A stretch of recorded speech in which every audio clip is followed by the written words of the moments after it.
All right, let's bring in now the Australian's Washington correspondent, Adam Creighton. Adam, so good to see you as always. Look, Trump has previously said that abortion should be banned from 15 weeks.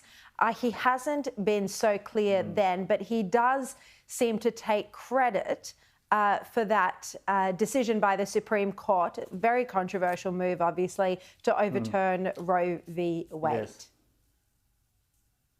Well, certainly Donald Trump has had a lot of positions on abortion over the years. I mean, of course, he was a Democrat in the early 2000s, remember? So, look, I don't think he probably has strong personal feelings, but I think he's really done the smart thing here politically.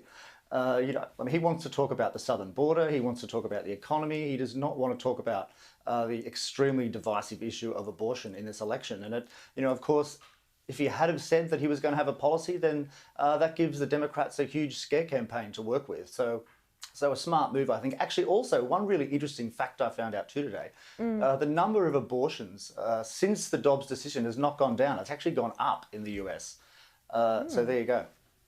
Look, I mean, part of his reason for taking the position that he has, or non-position, is obviously that he doesn't want to lose swinging voters or even Democrats who don't want to support Biden again, given his cognitive issues. But the fact that he didn't support a national abortion ban, or even an abortion ban from a certain number of weeks, is this going to get some Conservatives offside? Yes, look, it probably will. And so we saw this afternoon that Mike Pence came out and slammed his former boss because Mike Pence supports a 6-week ban, which is not very popular in the US. But yeah, sure, some of the evangelicals will be angry, but they're not going to vote for Biden, because if Biden gets back in, then of course they're seeking to legislate abortion to the second trimester, I think. So much worse with the Democrats. So interesting, because it's just not a political issue here at all.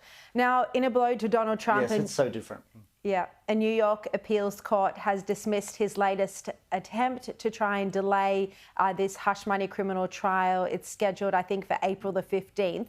Adam, so this is the first of Trump's 4 indictments.